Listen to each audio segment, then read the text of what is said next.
Hello, welcome back to English Speaking with Koliswa. If you are new here, welcome. If not, welcome back. So, today I'm going to be looking at 10 essential words for beginners learning English.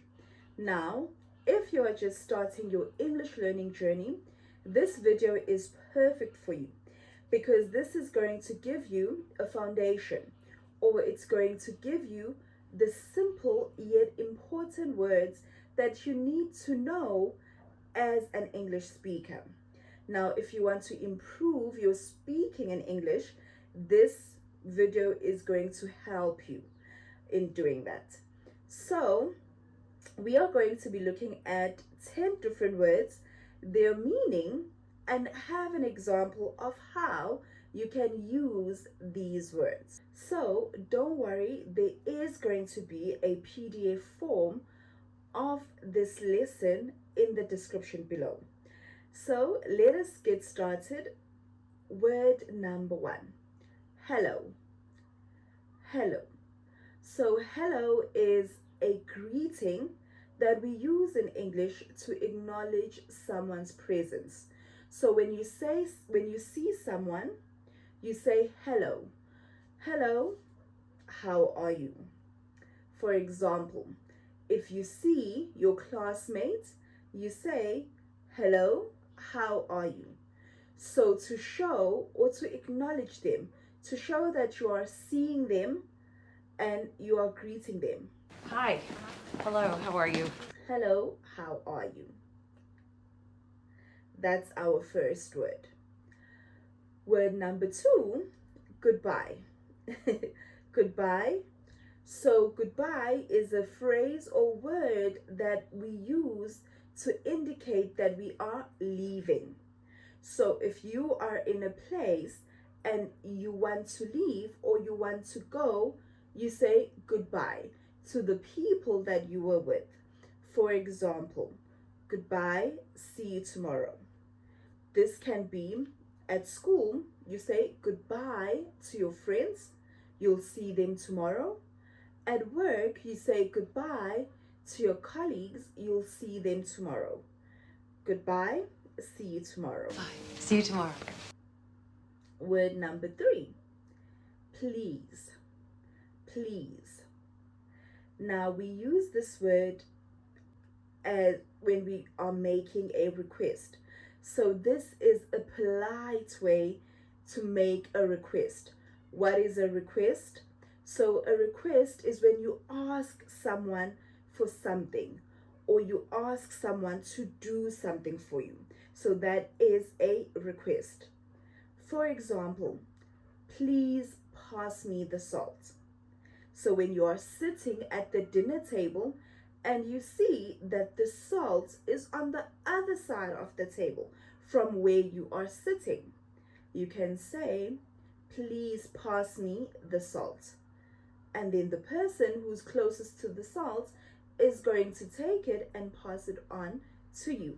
Could someone please pass the salt? Word number 4, thank you. Thank you.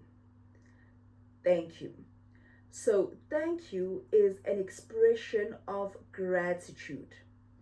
So when you're expressing your gratitude to someone, you are thanking them for something. So gratitude is showing how grateful you are to someone for what they did or what they gave you. For example, thank you for your help. Thank you for your help. So for example, you needed someone to help you with your schoolwork and your friend decided to help you. So you say thank you. Thank you for your help. Can you help me with this? Our next word number 5. Yes. Yes. So yes is an affirmative response. So for example, you can say, yes, I understand. For example, so when we say it's an affirmative response, it means yes. For example, if someone says, can you please pass me the water? You say, yes, because you can do it. You can pass them the water. So, for example, if someone says, "Can you please give me some fruits?" So, yes, because you can. So, this is something that you can do. If someone is telling you something, if they're telling you a story, you say, "Oh, yes, I understand," meaning that you get the story that they are telling you. Yes, I understand that. Word number 6, no. No. So, no is a negative response. So, it is the opposite of yes. It is the opposite of the word we just looked at. So, if someone says, "Would you like this?" you can say, "No, I don't need anything." So, no. If someone says, "Can you please give me your chocolates?" you can say, "No, I do not want to give you my chocolates." No, I don't think I need anything else. Word number 7. So, word or phrase number 7, excuse me. Excuse me. So, this is a polite phrase that we use to get someone's attention or to apologize for an interruption. So, for example, if you want to talk to the person in front of you and they're facing the other way, so you say, "Excuse me," so they can turn and speak to you. So you say, "Excuse me."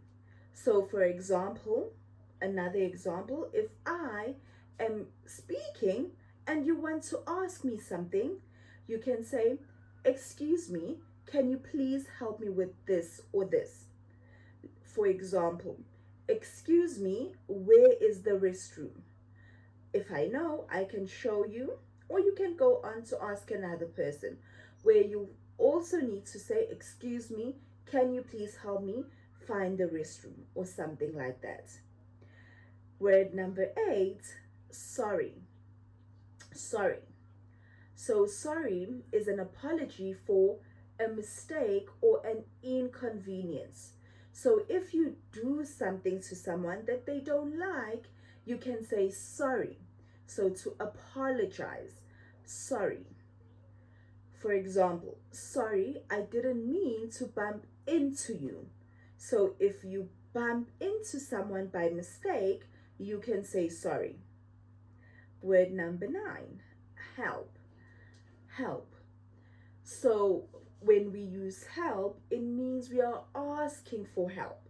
So, we are appealing for assistance. It's an appeal for assistance. For example, if your homework is too hard, you can say, "Can you please help me with my homework? Can you please help me with this?" So, if you are needing assistance, you can ask for help. The last word that we are going to look at is water. Water. So, water is a clear liquid that is very important for life. It's very essential for life. So, we drink water. So, we can say, "Can I have a glass of water, please?" So, these are just some words that we need when we are learning English. So, as a beginner, these are some of the words that these are the basic words that you will need for your everyday speaking. So, just to add to your vocabulary. Now, just some ways that can help you to remember these words: you can use flashcards. So you can even add pictures to your flashcards, and you can review them daily so that you can remember them. Also, you can try to make sentences every day using these words. So you practice them by making sentences. And if you are not sure of how to pronounce them, you can listen to them over and over again and then repeat. So listen to some native speakers say these words and then you repeat this word until you are confident or until you are sure that you are saying them correctly. And try to use them in your conversations. So, whenever you are having a conversation, whether it's with your friends, your classmates, or your language partners, you can always use these words so that you cannot forget them. thank you. So thank you so much for watching today's video. I will see you next time, and I hope this video helped. Goodbye for now.